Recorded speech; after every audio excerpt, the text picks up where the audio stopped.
Hello everyone. Welcome to Mythical Sleeps. Tonight, we travel to the heart of West Africa, to the Empire of Mali. We are going to tell the story of the richest man who ever lived. But this is not a story about money. It is a story about a journey that spanned oceans, deserts, and the limits of human imagination. Close your eyes. Take a deep breath in, smelling the red earth and the rain, and let it out. Let your body sink into the bed.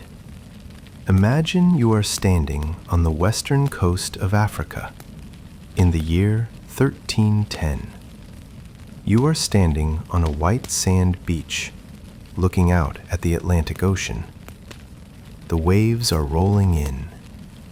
Whoosh, crash, whoosh, crash. Standing next to you is the King of Mali.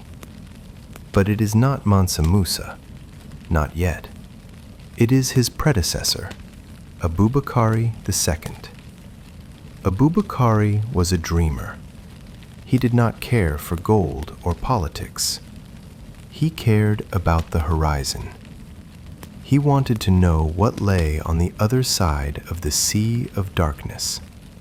He believed there was another world across the water. He spent his fortune building ships, 2,000 ships, 1,000 for his men, 1,000 for gold, water, and supplies to last 2 years. Imagine the fleet bobbing in the harbor, the white sails flapping in the wind. The king gave up his throne. He called his deputy, a quiet young man named Musa. "Musa," he said, "hold the kingdom until I return. If I do not return, it is yours." Abubakari boarded the lead ship. The fleet set sail. They moved like a floating city into the gray mist of the Atlantic. Musa stood on the shore. He watched them go. He watched until the last white sail dipped below the horizon. He waited. 1 day, 1 month, 1 year. The ocean remained silent. The ships never returned. And so the dreamer vanished into the mist, and the golden king rose to take his place. Musa was now the Mansa, the emperor. He sat on the lion throne in the capital city of Niani. Imagine the throne room. It is cool and dark, protected from the African sun by thick walls of mud brick. The floor is covered in plush carpets brought from Persia. Musa sits under a great umbrella made of silk, topped with a golden bird. He is a young man, handsome, serious. He wears robes of Persian brocade. He holds a staff of heavy gold. The court is silent. When the king speaks, he does not speak directly to the people. That would be too common.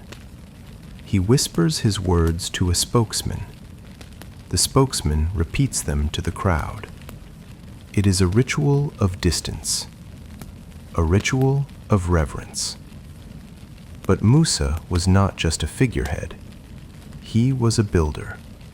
He looked at his empire. It stretched for 2,000 miles, from the Atlantic Ocean in the west to the Niger River in the east. It was a land of savannas, forests, and deserts. And beneath the soil, it was sleeping on a bed of gold. The heart of the empire was the river Niger. Let us travel there now. Imagine drifting on the river in a long wooden canoe. The water is muddy and slow. It is the lifeblood of the land. On the banks, you see the farmers. They are growing rice and sorghum. The soil is rich and dark. The floods come every year, depositing fresh silt. You hear the sound of the hippos grunting in the shallows. You see the crocodiles sunning themselves on the mud banks, still as statues. The river is the highway. Boats pass you, carrying salt from the north and kola nuts from the south. Musa understood the river. He unified the tribes along the banks. He made the river safe. A woman could carry a pot of gold from one end of the empire to the other without fear. There was peace in the land of Mali, a heavy, golden peace. But where did the wealth come from? Let us travel deep into the forest, to the secret places, the gold fields of Bambouk and Bure. The location of these mines was a state secret. Even the traders did not know exactly where they were. Imagine the miners. They work in silence. They dig shafts into the red earth. They sift the gravel in the riverbeds. Swish, swish. They find gold dust. It glitters in the pan. Sometimes they find nuggets as big as a fist. But by the law of the king, all nuggets belong to the Mansa. Only the dust can be traded. This kept the price of gold high. It kept the economy stable. Every day, runners would leave the mines.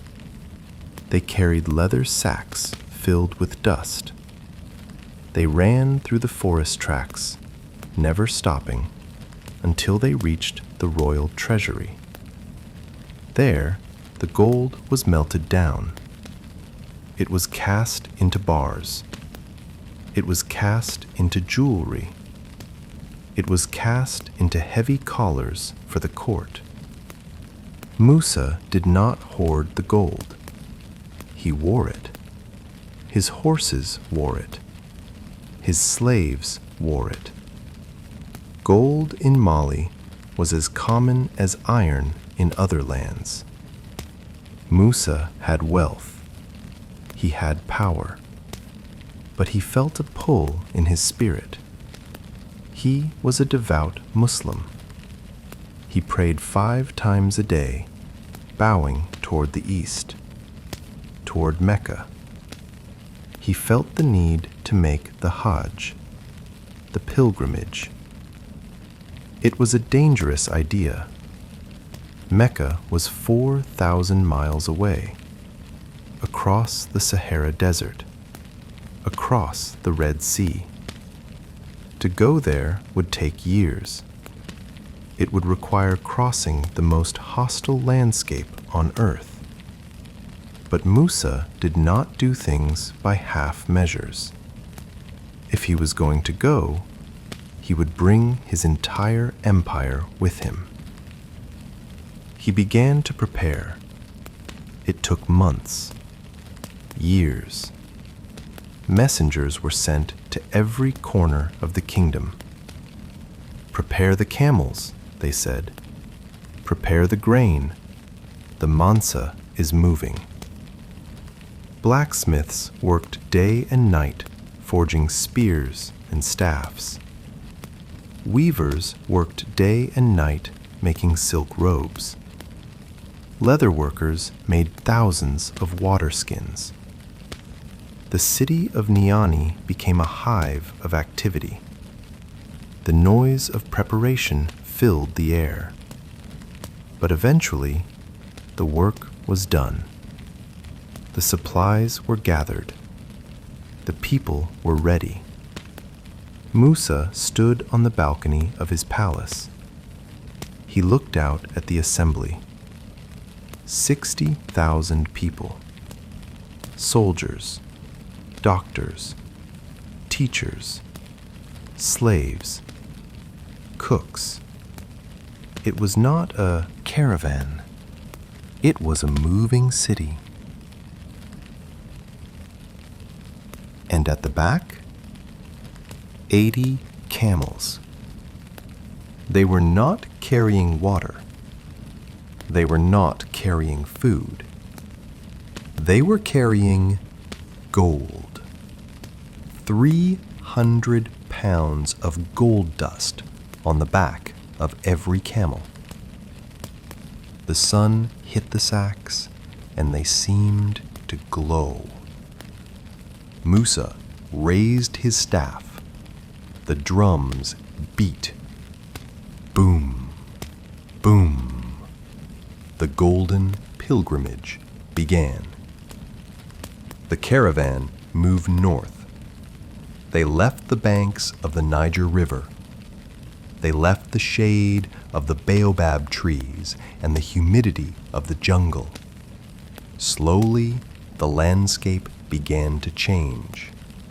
The green grass turned to yellow scrub. The scrub turned to rock, and the rock turned to sand. They were entering the Sahel, the shore of the desert. Imagine the sound of 60,000 people walking. It was not a chaotic noise. It was a rhythmic, low rumble, like the sound of the ocean heard from far away. 12,000 slaves marched at the front. They were dressed in Persian silk and brocade, fabrics so fine they shimmered in the heat. Each slave carried a staff made of solid gold. 4 pounds of metal in every hand. Listen to the rhythm of the staves hitting the ground. Tap, step, tap, step. 12,000 gold bars tapping against the hard earth.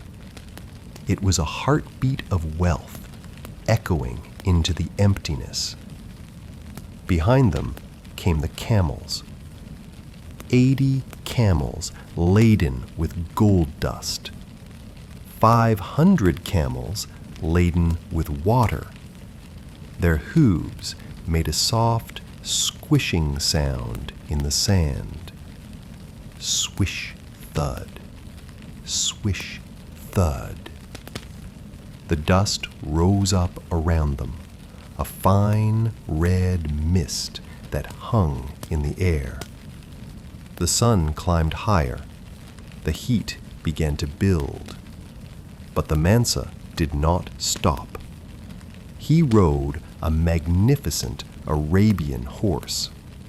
He sat tall in the saddle, wrapped in white robes to deflect the sun. He looked ahead at the horizon. It was a flat, shimmering line of heat haze. He was walking into the furnace of the world. Days turned into weeks. The last tree disappeared. They were now in the deep Sahara. It is a place of absolute silence. There are no birds here, no insects, no wind in the leaves. There is only the sky above and the sand below. The landscape is not just yellow sand. It changes. Sometimes it is black gravel stretching for miles like a sea of coal. Sometimes it is white chalk blinding in the sunlight.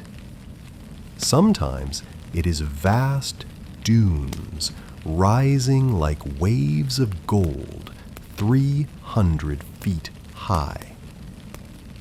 The caravan moved like a snake through this landscape. It was miles long. If you stood at the front, you could not see the back. They moved slowly. The desert does not allow for haste. They learned to breathe shallowly, to conserve moisture.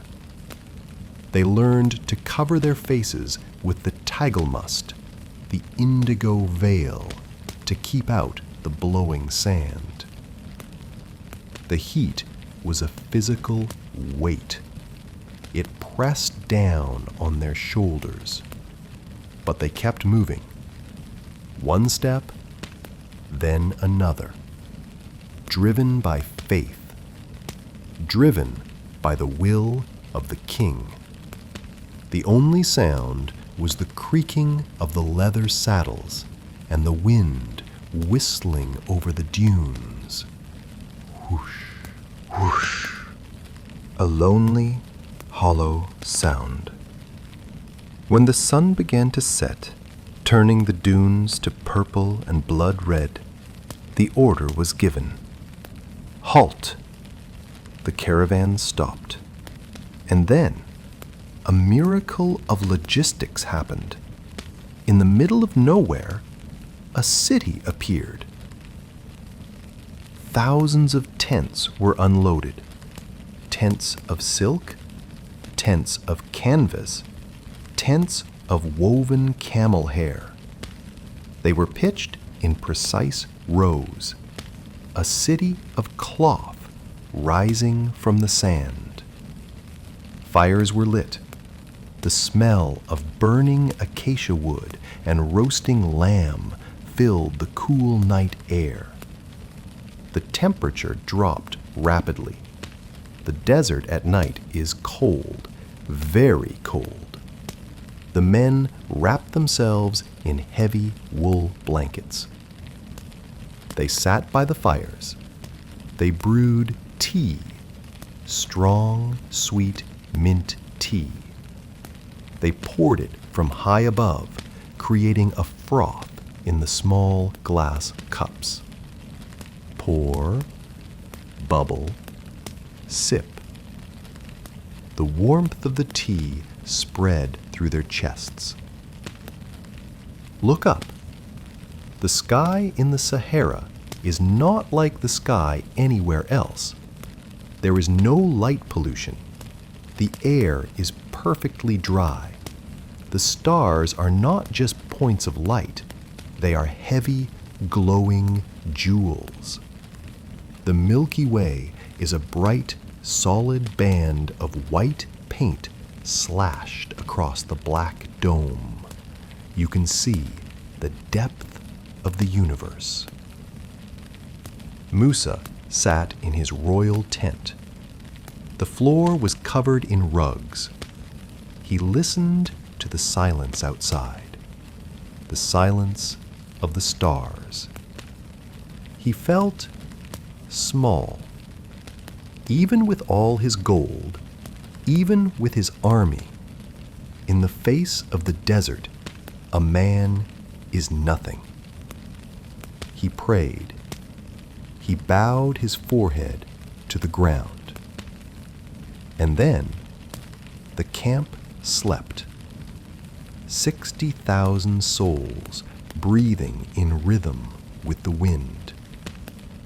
After weeks of travel, they saw something on the horizon. Buildings. It was the city of Tagaza, the city of salt. This was a desolate place. There were no trees, no crops. The only thing here was salt. The ground was salt. The mines were salt. Even the houses were built from blocks of rock salt, roofed with camel skins. Imagine living in a house made of crystal. In the sunlight, the city glittered so brightly It hurt the eyes. The miners here were slaves. They lived hard lives. But to the caravan, this place was precious. In the ancient world, salt was worth its weight in gold. You cannot live without salt in the desert. Musa traded. He gave gold dust. He took slabs of salt. The heavy blocks were loaded onto the camels. They drank from the brackish wells. The water tasted of minerals. They rested in the shadow of the salt walls. They listened to the pickaxes of the miners echoing in the pits. Clink, clink, clink, a sharp, lonely sound. They stayed only long enough to resupply. Gaza was a place of wealth, but it was a place of death. They moved on, leaving the glittering city to the ghosts. More weeks passed. The waterskins grew light. The men began to look at the horizon with desperate eyes. And then they smelled it. Before they saw it, they smelled it. The scent of damp earth. The scent of green leaves. An oasis. It appeared like a mirage. A cluster of date palms rising out of the sand. Beneath the trees, a pool of water. Clear, cool, reflecting the blue sky. The caravan descended on the oasis like a flock of birds. But they did not rush. They were disciplined. They led the camels to the water. Listen to the sound of the animals drinking. Long, deep draughts. Slurp, swallow. Slurp, swallow. The men washed the dust from their faces. The water felt like silk on their parched skin. They rested under the palms. The shade was dark and cool. The wind rustled the fronds above them. Rustle, rustle. They ate fresh dates, sticky and sweet. They slept in the middle of the day, protected from the sun. It was a moment of perfect relief, a reminder that life can exist even in the emptiness. Musa sat by the water. He watched the ripples. He thought of the Nile. He knew they were getting closer. The desert was ending. The civilization of the East was waiting. He stood up. He signaled to the captains. "Load the camels," he said softly. "We walk." They crossed the Libyan desert. Finally, the sand began to give way to hard rock. The air grew humid again. And then, in the distance, they saw them. Triangles of stone. Massive. Geometric. Eternal. The pyramids of Giza. Even in the year 1324, the pyramids were already ancient. They were nearly 4,000 years old when Musa saw them. They stood as silent sentinels at the gate of Egypt. The caravan stopped to marvel. The men of Mali had built great things from mud and wood. But this was stone piled to the heavens. They walked past the Sphinx, buried up to its neck in sand. They walked past the great tombs, and beyond the pyramids, they saw the green ribbon of the Nile. Cairo, the city of lights, the Sultan's capital. It was a hive of people, minarets, and markets. Musa adjusted his robes. He straightened his turban. He signaled for the gold staves to be raised high. He was about to enter history. The King of Gold had arrived. The caravan approached the gates of Cairo. It was a city of stone, not mud. It was the largest city in the world west of China. The walls rose high above the sand, pale and imposing in the afternoon sun. The people of Cairo crowded the walls to watch them arrive. They had never seen such a sight. 60,000 men emerging from the desert like a mirage. The sun glinted off the 12,000 golden staffs. It was blinding. The camels moved with a slow, regal, swaying motion. Swish, thud. Swish, thud. Musa entered the city. The streets were paved. The air smelled of roasting meat, cumin, and ancient dust. The noise of the city was a low hum. Thousands of voices, donkeys braying, artisans hammering copper. But as the caravan passed, the noise died down. A hush fell over the market. People stopped haggling. They stared. They saw the gold. They saw the collars on the slaves. They saw the dust in the saddlebags. It was as if the sun itself had come down to walk through the streets.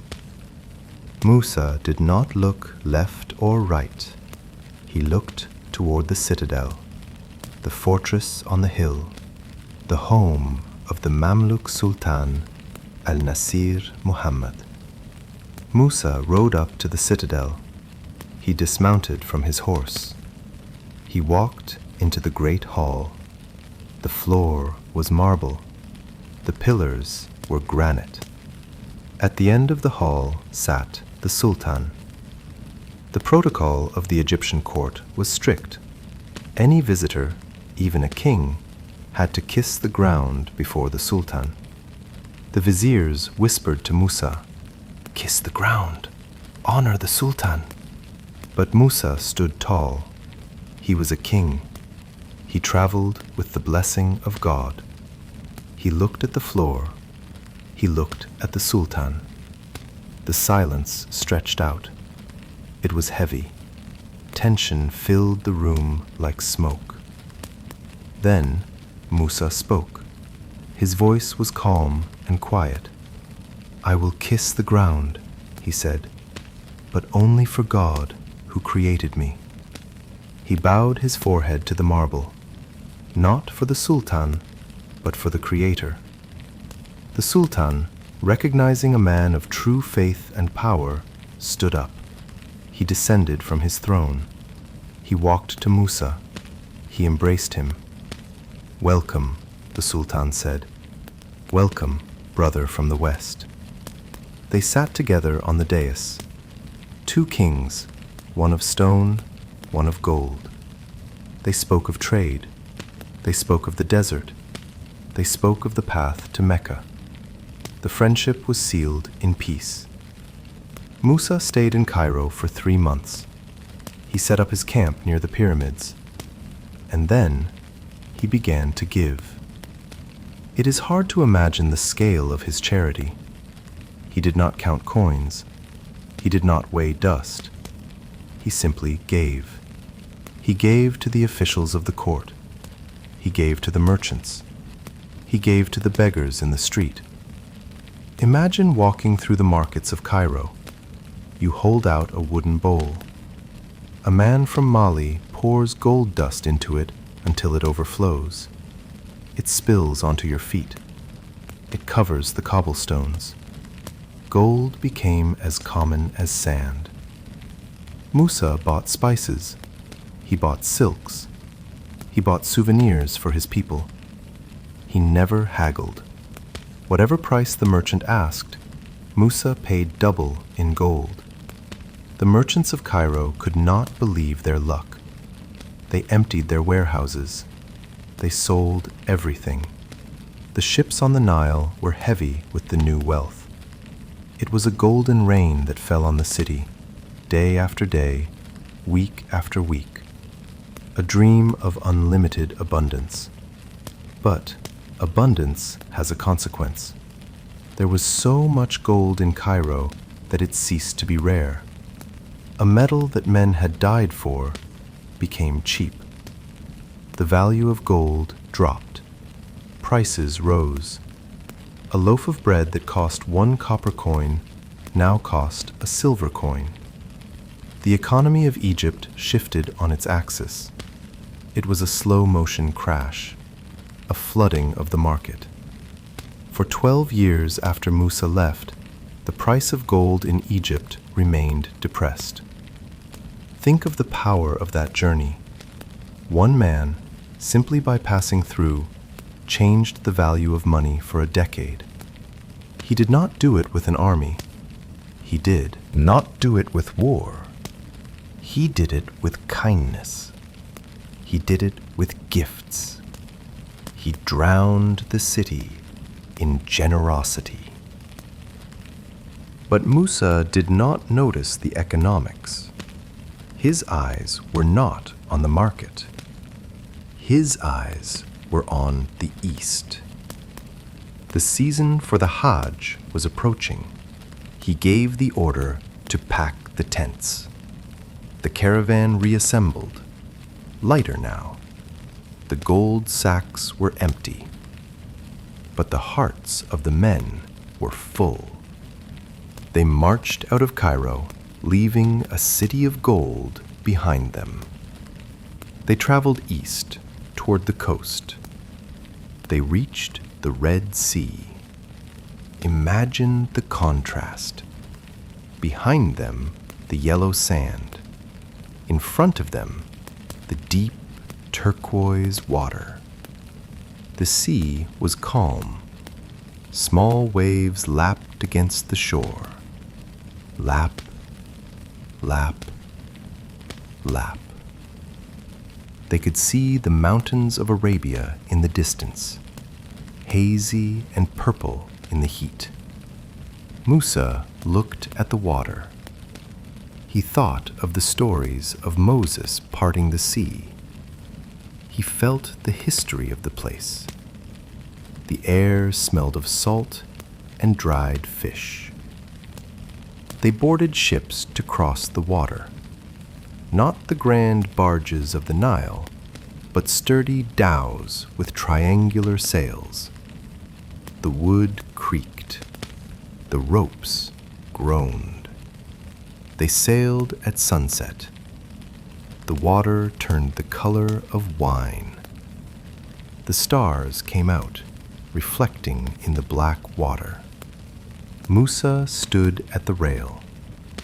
He was leaving Africa. He was entering the Holy Land. The crossing was peaceful. The wind pushed them gently toward the port of Jeddah.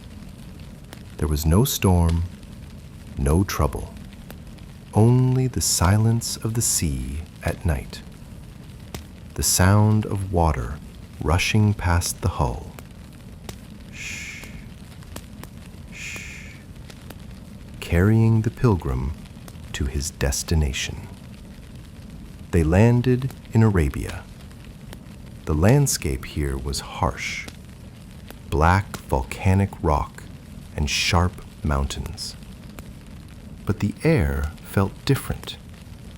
It felt sacred. They were pilgrims now. They took off their silks. They took off their gold.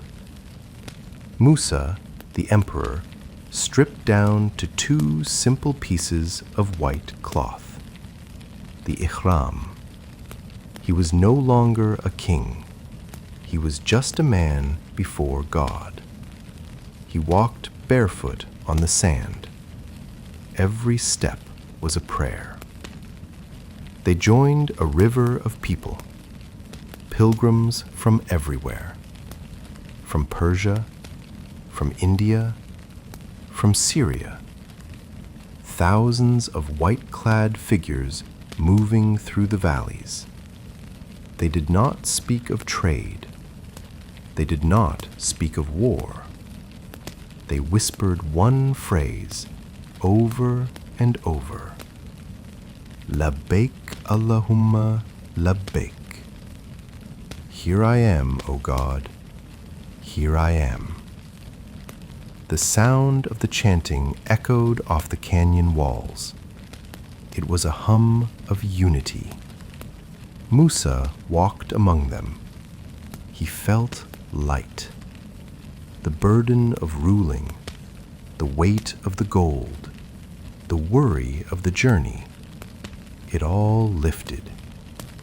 He was just a drop in the ocean of faith, walking toward the center of the world. They crested a final hill, and there it was, Mecca. It lay in a valley made of dry rock. It was not a green city like Niani. It was not a grand city like Cairo. It was a simple city, made of stone and mud brick. But in the center stood the Kaaba. Imagine the sight. A perfect cube of stone, draped in heavy black silk, embroidered with gold thread. It was smaller than Musa expected, but it felt heavier than any mountain. It was the focal point of the world, the place where heaven touched the earth. Musa entered the courtyard of the great mosque. He was barefoot. The stone pavement was cool beneath his feet. The air was quiet.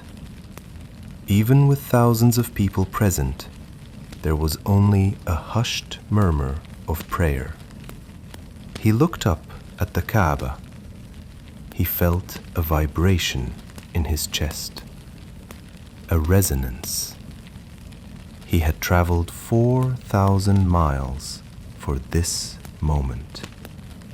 He had crossed an ocean of sand, and now he was here. He stepped into the river of people circling the Kaaba, the Tawaf, 7 times around the stone. He moved slowly. There was no rush. He was pressed on all sides by other pilgrims, rich and poor, black and white, young and old. In that circle, all distinctions disappeared. They were all equal. Listen to the sound of their feet on the stone. Shuffle, shuffle, shuffle. A slow, hypnotic rhythm, like the turning of a great wheel. They circled counterclockwise, unwinding time, unwinding the ego. Musa reached the black stone set into the corner of the Kaaba. He could not kiss it. The crowd was too thick. He raised his hand toward it. He felt a connection, a spark jumping the gap between the physical world and the divine. He completed his 7 circles. He stepped out of the flow. He found a quiet corner of the courtyard. He laid his forehead on the cool stone, and he wept.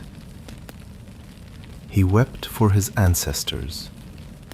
He wept for his empire. He wept out of pure relief.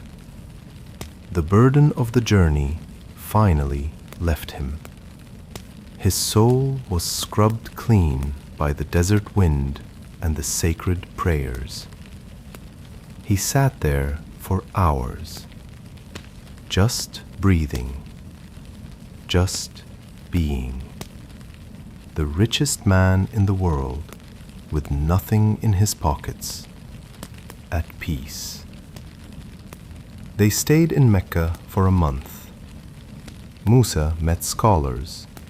He met architects. He convinced them to return with him to Mali. He wanted to bring the knowledge of the East back to the banks of the Niger. He wanted to build mosques that would last forever. But finally, the time came.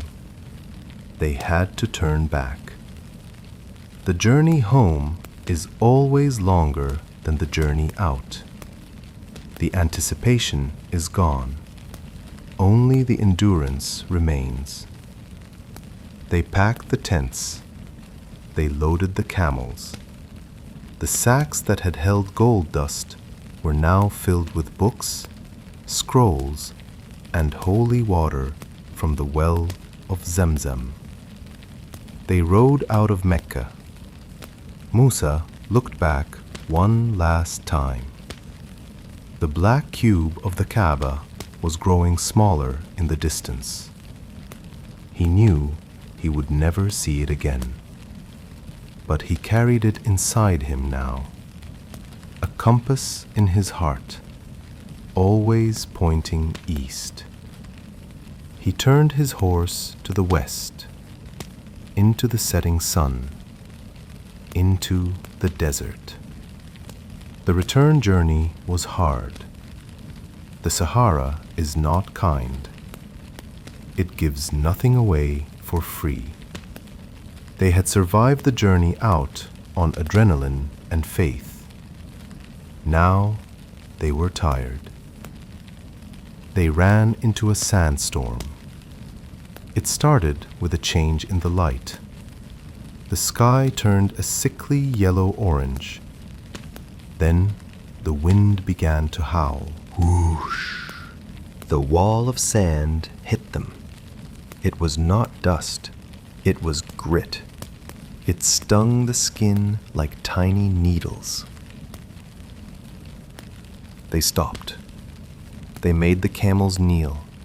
They huddled against the animals' flanks for protection, covering their heads with wool cloaks. For 2 days, the storm raged. Visibility was 0. The world was nothing but screaming wind and flying earth. They could not light fires. They ate dried dates and drank warm water from their skins. They waited in the dark, yellow twilight, listening to the roar outside. When the wind finally died down, the landscape had changed. Old dunes were gone. New dunes had appeared. They dug themselves out of the sand. They brushed off the camels, and they counted the cost. Many of the older people in the caravan had died in the night. Their hearts had given out in the stress of the storm. They buried them there in the sand. No markers, no graves. The desert had claimed its toll. They moved on, more slowly now, more quietly. The golden shine of the journey had worn off. Now It was just survival. Step by step, mile by mile, under the indifferent, burning eye of the sun. Among those who traveled was a historian, a man who had been writing down the deeds of the king. He carried scrolls filled with the story of the Golden Pilgrimage. One night, while crossing a high, rocky plateau, his camel stumbled in the dark. The historian fell. The camel fell. The scrolls spilled out of the saddlebag. A sudden gust of wind caught them. Musa watched helplessly as the papers fluttered away into the black canyon below. The story of the journey lost to the wind. Musa sat by the campfire that night. He was quiet. He realized that history is fragile. Paper tears, memories fade. Only stone lasts. He resolved then and there that when he returned to Mali, he would build in stone. He would build something the wind could not blow away, something that would stand for 1,000 years. Months passed. They were gaunt. Their clothes were ragged. Their eyes were sunken.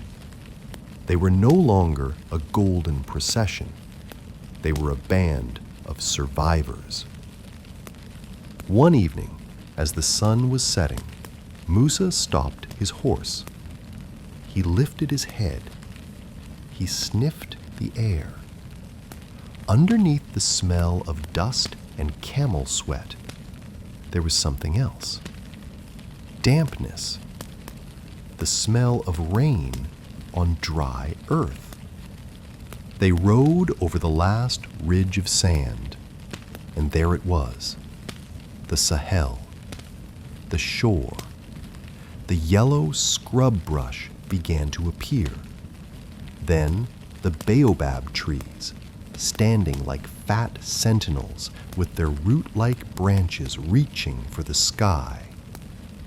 And in the distance, the glint of the Niger River. A cheer went up from the caravan.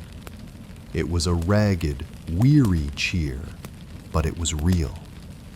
They had done it. They had crossed the void and returned. They rode down the slope toward the water. They let the horses and camels drink their fill. Musa got down from his horse. He knelt on the muddy bank. He washed his face in the river of his home. The water was cool and thick with life. He was back in the kingdom of gold. But the gold didn't matter anymore. Only the water mattered. Only the life mattered. They did not go straight back to the capital. They stopped in Timbuktu. In 1325, Timbuktu was just a seasonal camp for nomads, a dusty trading post on the edge of the desert. But Musa saw its potential. It sat right at the bend of the Niger River, the place where the water reaches up to kiss the sand. It was the meeting point of the canoe and the camel. Musa looked at the simple mud huts. He turned to the architect he had brought from Spain, Abu Ishaq al-Sahili. "Build me a palace," Musa said, "and build me a house for God." The architect looked at the land. There was no stone here, no marble, no granite. There was only earth. So he invented a new way to build. He mixed the clay of the river with straw and shea butter, He formed bricks and baked them in the sun. He built the Jingareber Mosque. Imagine watching it rise. It did not look like the mosques of Cairo or Mecca. It looked organic. It rose from the earth like a man-made mountain. The walls were thick and soft-edged, colored a deep, warm ochre. Wooden beams, Toron, stuck out of the sides, creating a ladder of shadows. It was a masterpiece of mud, a building that breathed. Musa made Timbuktu his project. He realized that gold was heavy to carry, but knowledge was light. He invited the scholars he had met in Mecca. He invited the astronomers from Fez. He invited the mathematicians from Cairo. "Come," he said, "I will give you gold. I will give you peace. I will give you silence to study." And they came. They established the University of Sankore. It was not a building with lecture halls. It was a collection of courtyards and quiet rooms. Scholars sat on mats, surrounded by students. The sound of Timbuktu changed. It was no longer just the haggling of merchants. It was the scratching of pens on paper. Scritch, scratch, scritch, scratch. Books became the most valuable commodity in the city. A camel load of salt was worth a fortune. A camel load of gold was worth a kingdom. But a camel load of books? That was priceless. Manuscripts on astronomy, medicine, law, and poetry poured into the city. Timbuktu became the ink road. While Europe was struggling through the Middle Ages, fighting wars and plagues, Timbuktu was reading. Timbuktu was thinking. Timbuktu was dreaming. Years passed. The hair of the Mansa turned gray. He ruled from his throne in Niani, watching the river flow. He did not travel again. The great journey was over. But the world did not forget him. Far away, on the island of Majorca, a mapmaker named Abraham Cresques was drawing a map of the world, the Catalan Atlas. He drew Europe, he drew the Mediterranean, and then he drew Africa. In the center of the Sahara Desert, he drew a king, a figure sitting on a golden throne, wearing a golden crown. In one hand, he held a golden scepter. In the other hand, he held a nugget of gold, so large and round it looked like the sun. Underneath, the mapmaker wrote, "This black lord is called Musa Mali. So abundant is the gold which is found in his country that he is the richest and most noble king in all the land." Musa never saw the map. He didn't need to. He knew what he had built. He had put his people on the map of human consciousness. He had proved that a king from the south could stand equal to any sultan, or emperor in the east or north. The year 1337 arrived. Musa was old. The desert wind had weathered his skin. The weight of the crown had bent his back. One evening, he sat by the Niger River. He watched the crocodiles slipping silently into the water. He watched the sun setting, turning the river into a ribbon of blood and gold. He thought of the Atlantic Ocean, where his ancestor had vanished. He thought of the cold nights in the Sahara. He thought of the Kaaba standing silent in Mecca. He closed his eyes. He felt the rhythm of the river. It flowed on, indifferent to kings and empires. It flowed before he was born. It would flow long after he was gone. Musa took a deep breath. He exhaled, and he let go. The richest man in history left the world with empty hands, just as he had entered it. He was buried in the red earth of Mali. No pyramid marked his grave, just the soil of his home. The story is told. The gold dust has settled. The camels are sleeping in the corral. The fires of the caravan have burned down to embers.